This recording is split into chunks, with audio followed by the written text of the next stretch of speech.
Hey guys, it's Jill with Jill vs. Life, coming at you live again from the minivan. Um, Wait for just a few people to hop on here. As you hop on, give me some thumbs up, some hearts, so that I know you're there and that you can hear me okay.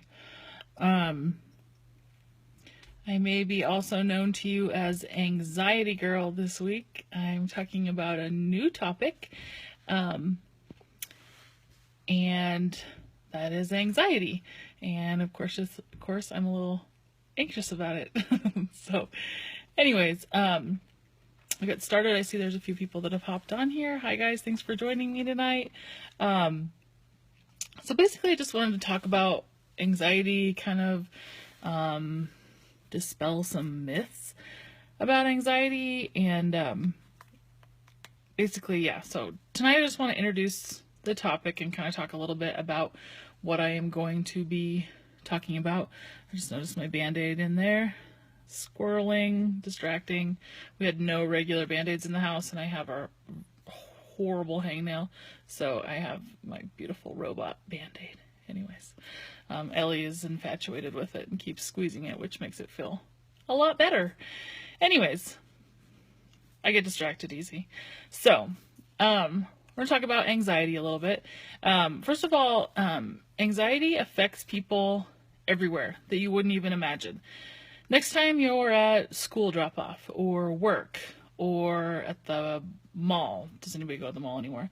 At the gym, look around you, and I would guess that you're going to look around you and you're going to bet that most of the people around you have their stuff all together better than you.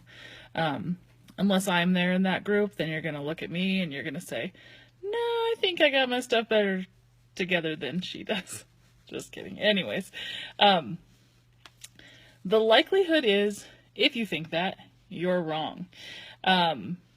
Studies show that almost 90% of people, of adults, have suffered or are suffering with some form of anxiety, anxiety disorder, panic disorder, anything like that. It could be acute anxiety. It could be, it could be a chronic problem that they deal with. But almost 90%. To me, that statistic, when I read that, was just crazy.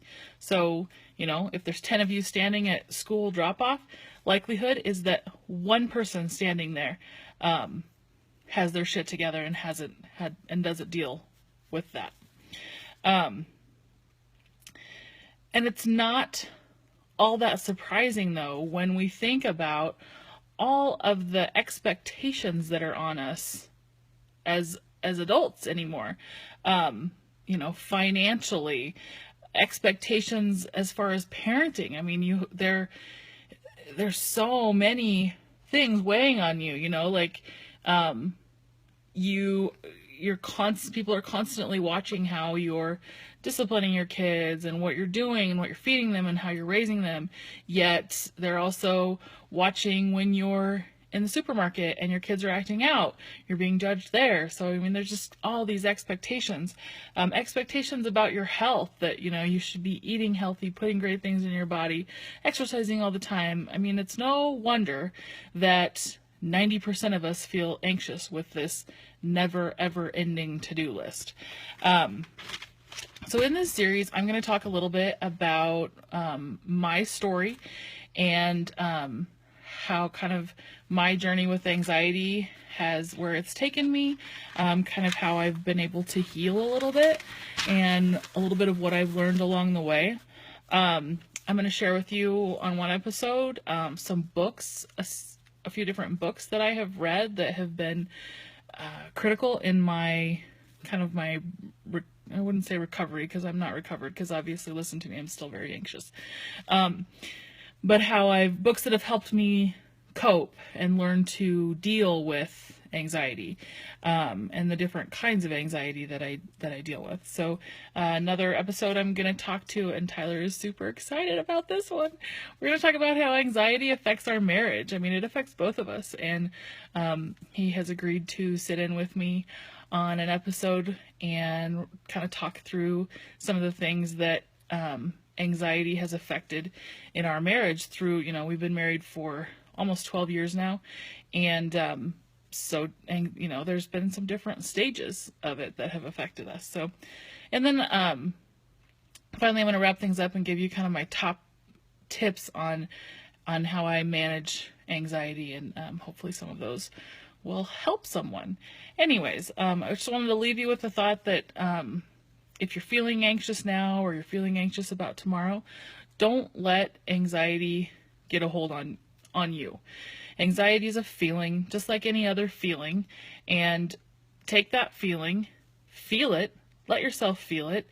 Don't feel bad for feeling it, but then pass it to your other hand and let it go.